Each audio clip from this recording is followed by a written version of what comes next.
So, my next guest on the Ubuntu series is a very dear friend of mine for over a decade, Karan Kapadia. He's an aspiring actor. He has two films to his name. And more importantly, I think the beauty and coincidence of life has helped him discover a trait that he didn't know he had. And I feel is brilliant being a musician. So we're going to explore a story. And more importantly, let's hear from him what his life has been like so far.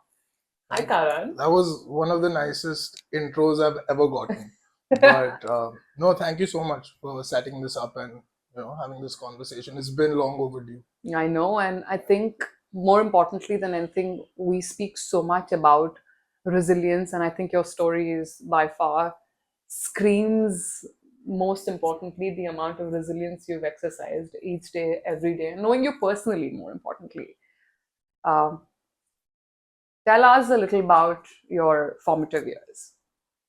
Well, you mean like pre-puberty or post? Pre-puberty, sure, pre-puberty, that's No, I actually, my mom was like a single mom, but I had a pretty normal sort of childhood. I never really felt like there was anything missing as such. And she always encouraged me to pursue my creative ambitions and stuff like that. So growing up, the vibe was really good. I had a great childhood, a good group of friends and all of that. And then as you grow up, the adult problems sort of creep in, and you have to sort of learn to adapt to that. But it was good. I had a happy childhood. I can't complain. what is the most distinguishable difference in your idea of adulthood versus actual adulthood? Oh, I mean, like when you're young and you picture your life when you're like 30, like I am now, you have this, like we discussed earlier, this sort of romanticized version of how things are going to be. You have this sort of perfect picture as to how things would plan out. Like for me, it's like I thought my first film is going to be like this super hit. I'm going to be set up for life, living my best life just like I imagined. But I think once you grow up and sort of reality hits you, you realize that life is a lot more pragmatic than it is, fictionalized like we see on television and stuff. And it's just how you sort of deal and adapt to those challenges, that it throws to you. But yeah, it definitely changes. I don't think there's one moment. I think just as you grow older, you sort of realize and you become more of a realist. I feel at least that's what happened to me. And if you had to go back to pre-puberty and think about today, what skill sets would you want to sharpen or build rather to navigate the challenges and hurdles, or rather just life itself today? I think mental fortitude definitely is the biggest thing on my list. I think that's something I wouldn't say I've struggled with, but that's something that I know that I've needed to sharpen like a lot throughout the years. I've fallen a little short in that aspect sometimes. But like I said, as you're growing up, life throws certain challenges at you, most of which you're not even prepared for. So, just sort of, I don't know if there's any specific way to do it. I think it's your experiences that do it for you, but just trying to be mentally stronger in certain situations, I think that's what I sort of need to work on. Wow, that's actually quite interesting you say that. And do you think that is there any experience that has allowed you to build mental fortitude, or it's just Yeah, I mean, like, like I said, my childhood was great, but then there were a lot of, like with anybody, there were ups and downs, like my mom, she had this illness and I lost her. And after that, my granny who sort of raised me. So all these things, when you lose people who you're so close to, who have raised you, who, you have this sort of, I don't know, like they're the only sort of guardians that you have. And when you sort of lose them, it's difficult, especially when you're young, to sort of navigate through those situations and emotionally try to comprehend and understand whatever's happening. But, and at that time it's difficult, but it's only now when I sort of, look back in hindsight when I'm 30, all this happened when I was like a teenager, that I realized that, I am way tougher now, and it's probably because of stuff like that, that happens, and you sort of persevere through those moments, and it makes you stronger. talking about guardian angels? I remember when we first befriended each other, you've got a tattoo of an angel behind your Yeah. on your shoulders, which almost is like you've got your mum. That what was your thought on? No, that was actually so. The first tattoo I got was on my forearm, which was my mom's signature, which was like just my way of like sort of paying homage to her. But the guardian angel on my back is actually for my aunt, because she's the one who raised me after I lost my mom since I was like 15 years old. So she's sort of been that for me, and that was just my way of showing sort of appreciation for what she had done for me. So I have a little guardian angel with her name and date of birth. Oh, that's very sweet. Thank you for sharing. Yeah. Uh, the one thing I've always wanted to ask you is you've been raised among actors, and I massively value authenticity. It's something that uh, is a center, and it's so easy when we have role models in our surroundings as actors. We like yourself, you always envisioned being an actor, and that's been something that you pursued Yeah. up until recently, Yeah. almost just 2 years ago, Yeah. where I remember chatting with you over the phone, where you had an ACL with a football Yeah. injury, and Yeah. you were bummed about it. Tell me about what you didn't foresee coming from that adversity, almost, which you thought life was going to stop, ABC. Mm. But today, in hindsight, how did that impact you, and how did that, I know the story, but I want to hear it from you, Yeah. as to how did that almost uncover the authentic underlying dormant deep like musician in you, if I had to say. Well, first of all, I didn't foresee the adversity to begin with. Like, I didn't see that injury coming, and it was most untimely. I was prepping for this role, a role that meant a lot to me, for a web series that still hasn't come out. But and they needed me to be in like some sort of specific shape for it, and I trained real hard for it, and I sort of got into that shape. I trained for months, shitty diet, all of that, and I got into this shape that I didn't even want to freaking be in, because it's so difficult to sort of maintain that. Anyways, that's not the point. But I was playing football and I tore my ACL, like you said, and it sort of all went into the gutter. Like, at least that's what I felt, because I worked hard all these months to sort of build myself, and then this injury happens that sort of sidelines you for months on end. You can't even walk. You can't even function. So you feel a little sort of handicapped, and you start like really being grateful for the little things. You're like, shit, I really took walking for granted, man. Stuff like that. But I was really down for the first couple months, and because I couldn't get out of bed, I just started meddling with music a little, and I sort of realized that, okay, I have a knack for it, at least songwriting. So yeah, I just sort of delved into that rabbit hole, and the more I sort of played with it, I think the better I got, and I was like, okay, there's some potential here, and I was really enjoying the process. Like, I loved making music, and the feeling you get after finishing a song and stuff like that. It's really unique. I haven't felt that even when I act or I finished a project. So yeah, and then I just sort of wanted to keep chasing that feeling, and the more I did it, the more I felt I got better at it, and the more I loved it. So, here I am. I've released a few songs, and I just want to capitalize on it. I want to keep making as much music as I possibly can. And do you see the silver lining in the Yeah, 100%. Like, if I wasn't injured, I would have probably gone on off and shot that show, but which we couldn't shoot because I got injured, and I probably wouldn't have discovered this side of me, or this passion that I have that was hidden away, because I didn't even know I could do it. It's only once I tried to mess with it a little is when I figured out that, okay, this is something. There might be something here. do you feel like if you had tools in your childhood to have almost explored what lied within you, you would have maybe discovered this earlier, your authentic self? And do you find this closer to your authentic self, your expression of music? Yeah, definitely, because you're saying what's on your mind, your words. No, at least in my case, I write all my songs. So for me, that's the best way to put my thoughts out there. I think it's kind of like journaling, but putting it out there for a world. It's like journaling in rhymes. So it was really cathartic, that process. Maybe if I was exposed to music earlier, I would have probably taken to it and started meddling with it way sooner. But I didn't know, like, I always enjoyed hip hop music and stuff like that, but I never envisioned myself being able to rap and make music like I envisioned myself being able to act. Although I think I'm better at the music. So Yeah, yeah, so it's crazy. So sometimes I feel like, yes, certain some certain things can trigger like aspects of your personality or certain hidden talents that you have, but sometimes it just happens by sheer luck and coincidence, like it did in my case, and you think something bad is happening but something good comes out of it. Absolutely, I 100% agree. I think you walked into the next question. Now that you said it's cathartic, especially your music, the last song, which I loved, by the way, Yeah. Diamonds and Rhinestones.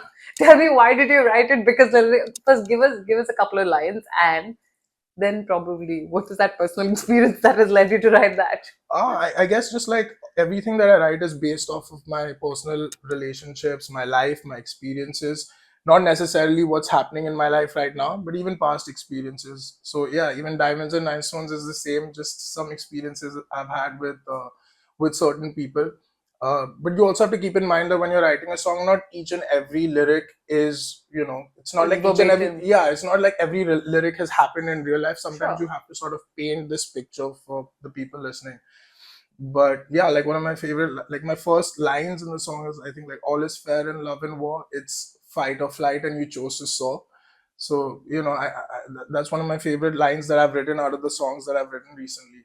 So yeah, these are just based off experiences and things that I've felt. I think my favorite line in the song is, I think you'll have to help me here.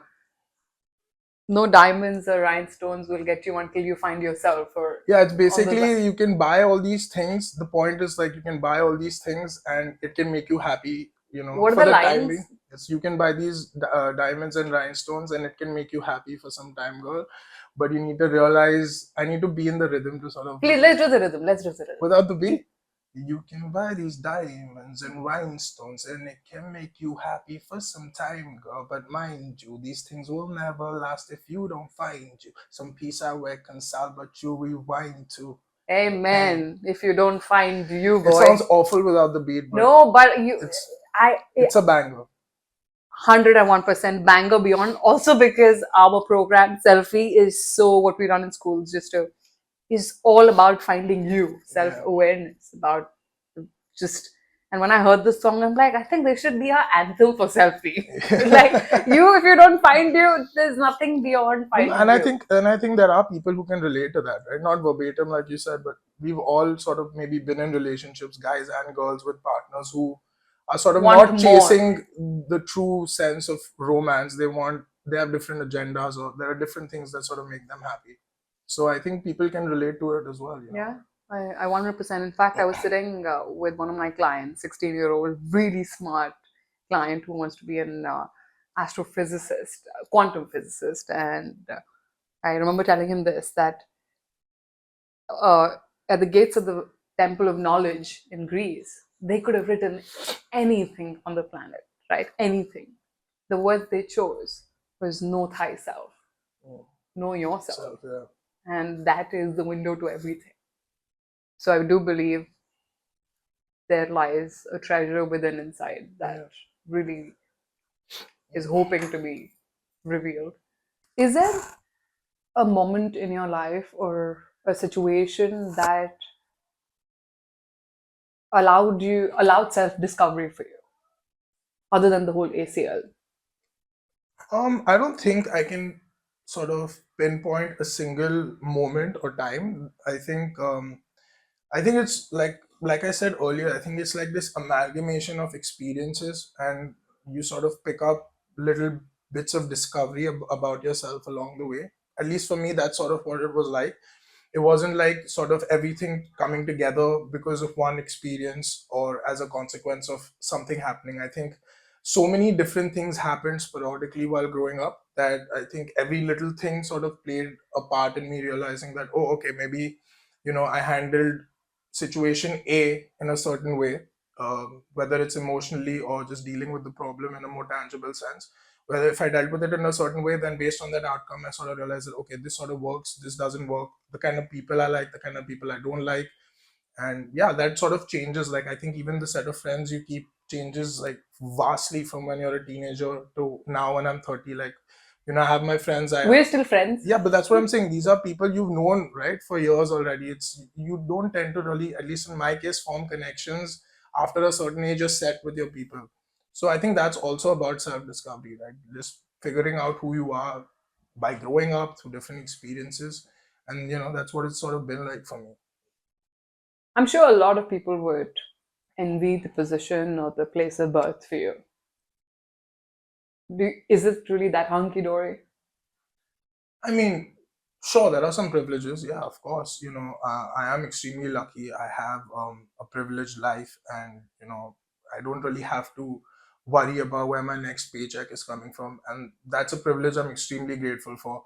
But like we discussed, off camera, sometimes it looks a certain way from the outside in, but the situation in reality can be very different. There can be certain aspects of your life that are like hunky dory, like it seems, but there are also trials and tribulations that come with that, like real life problems, just like everyone goes through.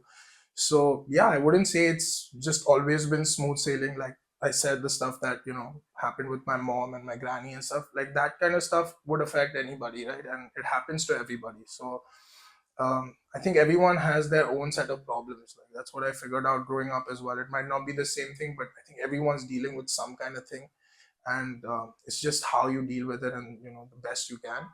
So yeah, I think it's not always been hunky dory. It's like been ups and downs and stuff. But I think that's like how it is for everybody. Everybody. Yeah. And what kind of uh, impact has it had on your mental health? Has it had any, or you?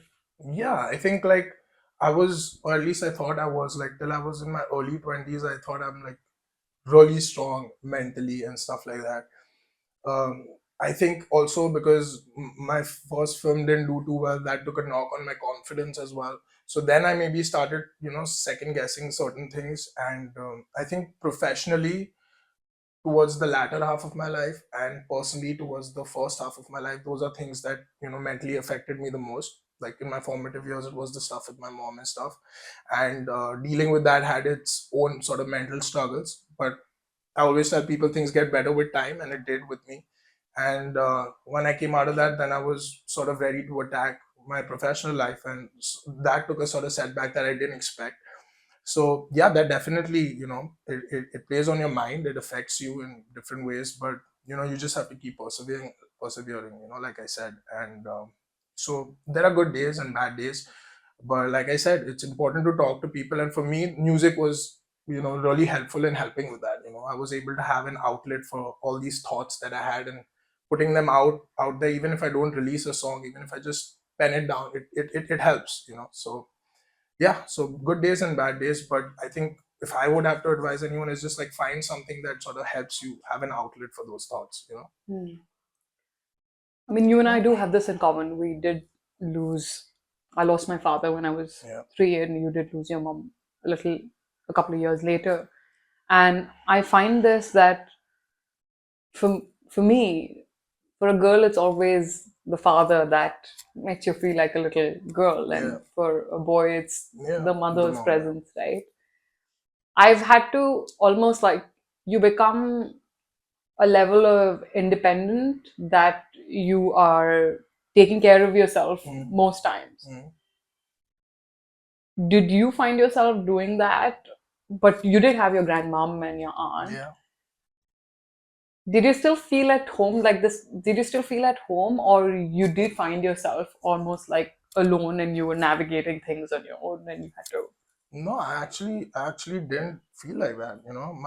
Like obviously I was dealing with the mental toll of whatever happened with my mom, but honestly, like if if it wasn't for my aunt and my granny, it would have been way worse. So I never felt like that. In fact, my family was like extremely supportive, and that's why I have that guardian angel tattoo of my aunt. My aunt is like my mom, my dad, my aunt, all like rolled into one, and she just really, she was like, it's like exactly like my mom, it's like having my mom around. So she never let me feel that sort of absence, and she never let me go astray and make certain mistakes, which I definitely would have made, because I was making a lot of wrong choices. I sort of dropped out of college and stuff like that.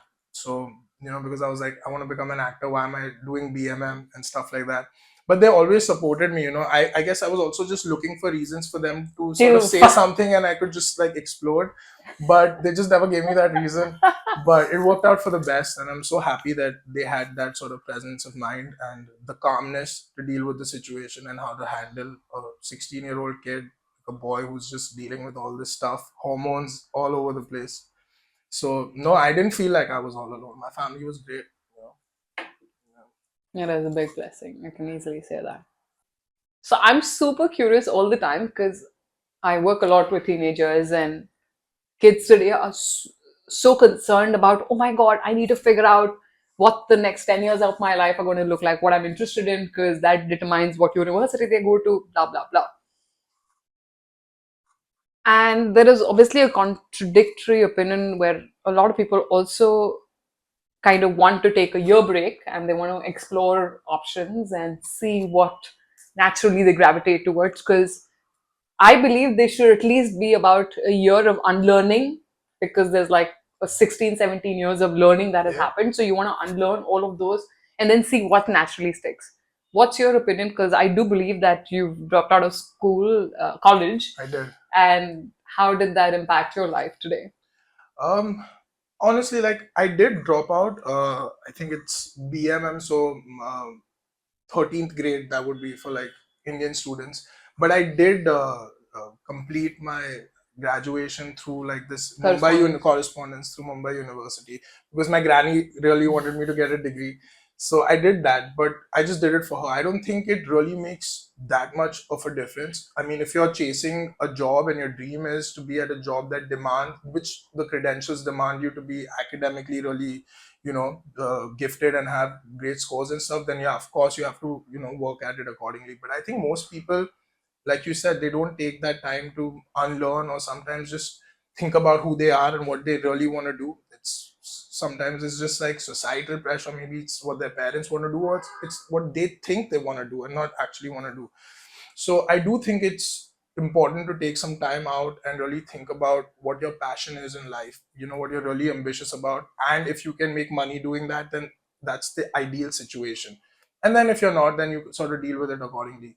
But I don't think enough people do give themselves that time and that luxury to think about it. Some of them might not have that luxury, but the ones who do should definitely take that time.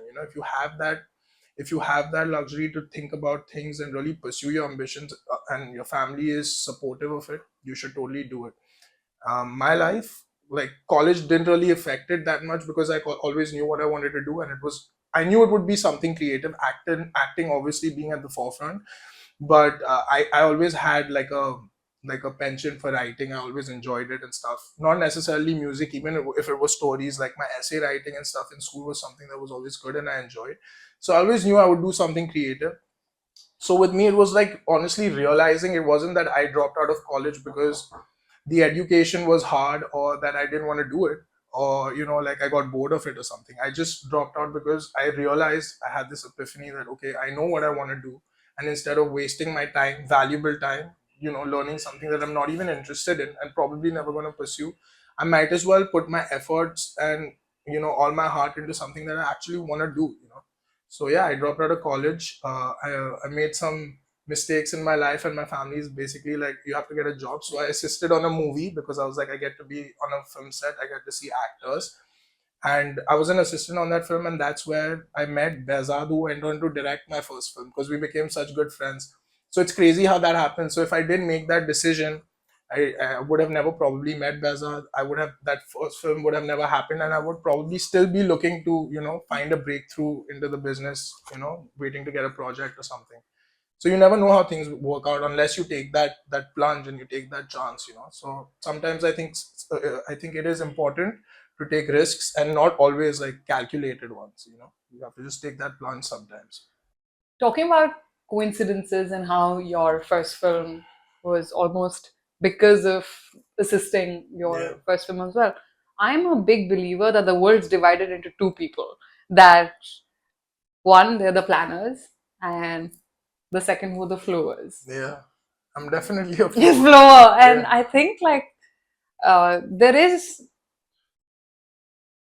the saying which goes that make plans so that God can laugh at you is just not just said Yeah. in vain, because most of your life story is indicative of the fact that you might have this plan about being ABC in your life, but there is something guarding the direction of your life. There is a predestined tone to it. And that could be with you discovering music in your life, you discovering writing in the form of music to your first film. So, how do you almost like have that element of surrender? That's a really deep question. I honestly haven't really thought about it, but you're right though. Like I think things have just sort of happened. Maybe if I really think about it, there are certain things that I did to maybe put myself in the position for those things to happen to me subconsciously. I don't know. But like the acting thing, like I said, if I didn't drop out and make that move, I probably would have never gotten an acting job, or I still would be looking for my first. So it just sort of happened. Even the music, if I didn't get injured and I Yeah. didn't, so it just sort of happened. So I mean, you do think that these things are coincidences, but sometimes when it keeps happening, you're like, okay, maybe there's something more to it. I'm not an extremely spiritual person, so I've never really delved into the greater why, questions like why and how, and maybe there's something more. Maybe there is, but I've just sort of realized that okay, this is the way things have been sort of happening in my life, so I just have to make myself, how do I put it, as creatively vulnerable as possible. Like I want to, like my last song, there are like 14 people who heard that song, and you're one of them, and maybe three others are like my family and They're stuff. missing out, No, boy. They are missing but out. the point is like to not just create something. I watch a lot of Rick Rubin's podcasts, and it helps me. So I really agree with him. It's like it's not to create something for other people; it's to create something for yourself and just put it out there. And talking about surrender, I think that's what helped me. Even when I was acting and putting myself out there, it really helped me. I felt even in my personal life, I was feeling more confident as a person, and I felt like I was growing professionally and stuff like that. So it made me feel better. I feel the same when I finish writing a song. I'm actually writing a story which I hope one day I get to direct. I don't know, but I know you will. the point is, like, I'll do everything that comes to my mind creatively, instinctively. Sorry, my bad. But I'll never stifle that sort of feeling. Like I've realized that you have to sort of let that feeling flow and just put it out there. And I think for me, that's been the best form of surrender. Just putting my art out there and not fearing the judgment or failure. It's easier said than done. But yeah, just following your instincts and like having an outlet is so important. I feel Yeah, that's why my music really saved me. So it made a huge difference. and I think even if it saves one person and they kind of identify in that music, that is a job well done. I think as I asked you the question, I should have asked you a more pertinent question as to, more importantly than how, the part that is essential, because there's a saying in Hindi which says "karm kar, phal ki chinta mat kar," right? And it's almost leading you in the direction where it's taking you to a path that what you can, why it is essential to surrender. Because if you don't, the things that you can control, you can, and you're almost like attached to the outcome in a way Yeah, that limits your own growth and what you expect for that matter. A lot of times, what you expect from something is not the way it turns out. But again, our expectations are limited to our vantage point mm, versus somebody else's vantage point, which is, it's, everything is relative right. in a larger sense. So I think more than how of surrender, I think what is most essential is why is it important to surrender, because that almost eliminates the attachment to your creative outlet, and Yeah, that can be music, that can be yeah, uh, a film, yeah, and makes the possibility infinite versus the yeah. finiteness of how we see life itself. So that's where I would draw that. No, and also I think if you like attach yourself to the outcome, especially in like a creative field, you're never going to make that evolution and that progress that you want, because art is such a subjective thing. Like you and I can like something, but the third person could completely hate it. It's essentially taste, right? So I think if you start attaching yourself to the outcome, you'll never give it your best. Because if I'm like, I know 14 people, for example, heard this song, but I'm still gonna put in 100% effort with everything Yeah, on my next song. Even if I think 10 people will listen to it, and you have to attack it like that, yeah, because you never know when you drop that song or whatever it is that you're doing. that gets you those numbers and that recognition and stuff that you probably wanted, from your music. You want people to hear your music at the end of the day. So yeah, but if you attach yourself to it and you focus on the result of every song, I would never make the next one. And continuing on the same lines, is to there is so much vulnerability in the profession, both the profession, that can be music and with acting. How do you, and there are days where you're busy, where every second is packed so tightly, and there are days where you have months on end Yeah. to yourself. What are you doing that allows you to maintain a sense of equilibrium between both of these extreme ends of spectrums for you? Honestly, I'm glad you touched on it. That for me was one of the hardest things, like mentally as well. Like, like after I did my first film, you go from being so busy and your phone constantly blowing up and people like messaging you and this and that, and you're like, you don't have a minute to rest. And the minute it's over, it's literally like one day it's like that, and the next day, and there's complete silence. Especially like my film didn't do well, like I said. So, it's just there's completely pin drop silence, and there's nothing to do. And you're like, shit, I was so busy yesterday and now I have nothing to do. So just to go from one extreme to another, if you're not used to it, it can be extremely, unnerving, because you don't know sort of how to deal with that. How did you deal with it? And I honestly, I didn't know. I was just floating till I figured out a way to swim. I was just like floating in the water looking for which direction to swim in, and then I just like, screw it, I'm just gonna go this way.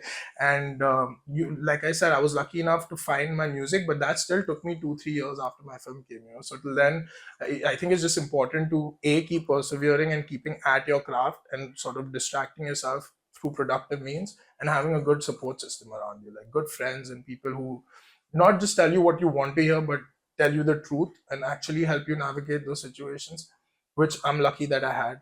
But yeah, for me, that was like the biggest challenge. It's like going from being so busy to having absolutely nothing to do the next day. It's extremely weird and challenging. It was an odd experience, but now I'm sort of used to it a little more. Very interesting. You said you're not deeply spiritual, but I'm going to ask you a question probably you've pondered over. What would you call a successful life? Shit. I think the definition always changes. At this point in your life, to be financially stable to a point where I don't have to worry if I ever have kids, that about what they have to do in life so that they're taken care of. I do believe money is important. I know people say just be happy, but you need money, right? We have to be realists. So yeah, so just basically to be able to provide a comfortable life for myself and my family, and honestly, just being able to do what I love. Like, I love making music. I'm so grateful that I'm in this position, in this privileged position, where I can make music and not sort of worry about the outcome, and just sort of put my art out there. Hopefully, it's something that I can really monetize, because music is where my heart is more than the acting. I want to do both, but music is, I think, my love. So yeah, just being able to do what I love, I think, as a profession, I think it's so rare. People don't realize that, to be able to do something you actually love doing and hopefully make money off it, I think is one of the best and most gratifying feelings in the world. So yeah, just be happy, healthy, and do what I love doing, and I think that would count as like success to me. very interesting. And a few more songs sprinkled in. Probably with like, instead of With some major Spotify streaming numbers. Yeah, with like, instead of 14, probably like a 14 billion number. Well, check. yeah.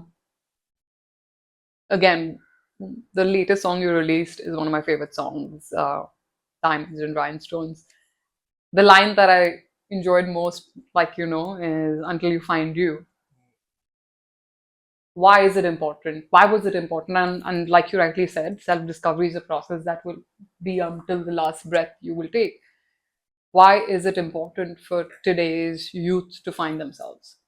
Well, I think because if you don't, you would never really find true happiness, like, and I've been in that position, like, I've been that person in that lyric that I wrote about. Like, I've been that person who thought that certain materialistic thing, okay, in my case, it's not diamonds and rhinestones, but like, just materialistic things, whether it's watches, sneakers, anything that, you think these materialistic things, especially when you're younger, as was the case with me, you think that these things will bring you some sort of happiness and elevate you in some sort of way. But I think till you really actually figure out who you are and what you actually like, it's never going to happen, because I've realized there are so many things I was doing or thought that I liked just because people around me were doing them and liked them, and I didn't even actually like it that much. So I think growing up and realizing those things about you, like what you actually like doing and not doing, saying no to things, I think is one of the biggest things that people don't do enough. Like, you need to learn to say no to things you don't want to do. I think so many times, at least I said yes just to keep other people happy.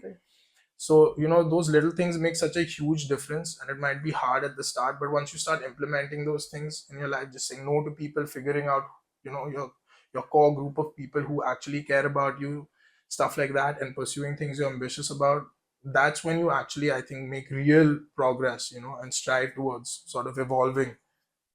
I 100% agree to what you're saying. Also, because I think today we all walk around trying to get and gain and attach value by the things we're wearing, by the cars we walk out of, and the homes we live, and innately lack the depth and value we innately as human beings carry, because we've not spent time inward almost. We're obsessed with taking selfies outward, but what about actually reflecting inward? Exactly. So I think your innate value of understanding who you are as a human being does come when you are putting that time in to explore who you are, versus actually adding value based on the things you wear. And I think that's very, very important. And I think that's why so many of the sort of younger generation, like so much of the youth, is so upset and depressed now. It's like because they're doing things they don't actually like doing. They don't even know it yet, And I think once they grow up and they sort of realize these things, they'll figure out that, oh shit, it was just a phase or whatever, and I didn't even want to do these No, things. I hope they do. Yeah, I mean, not all of them, but like, I hope it happens with most people, like it did with me. But yeah, that's what it was with me as well. When I was younger, I was unhappy during certain times, but that's only because I was doing things I didn't even want to do. Didn't want to do. Absolutely. And that's exactly why discovery of your own self and being authentic is so important, because none of our education or no institute promotes uniqueness or promotes the individuality. Absolutely. And when we look at our friends wearing monotones, we're like, oh, that looks cool, so probably let me just ape that. And the beauty about this hand is they're all different sizes, and it makes a strong fist. Probably if they were the same size, it might not make. And the diversity in the world allows for such beauty in everything. And I think authenticity is one of the most important aspects for discovery. And we talk about how unique everyone is, but we don't really practice it. And we don't really appreciate it either. We don't. That's exactly what I'm trying to say. So yeah.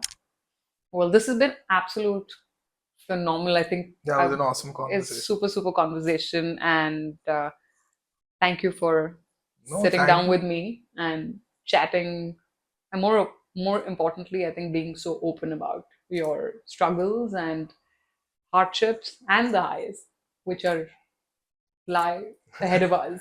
No, thank you so much for having me, and it makes it easier when the conversation flows, the way it did. It doesn't feel like, it doesn't feel like you're sort of forced to say things and stuff like that. It just comes. Are you sure? Yeah. Are you sure I'm not tipping you over in the end of it? So, no, thank you so much. It was a great conversation. Thank you, KK. Thank you.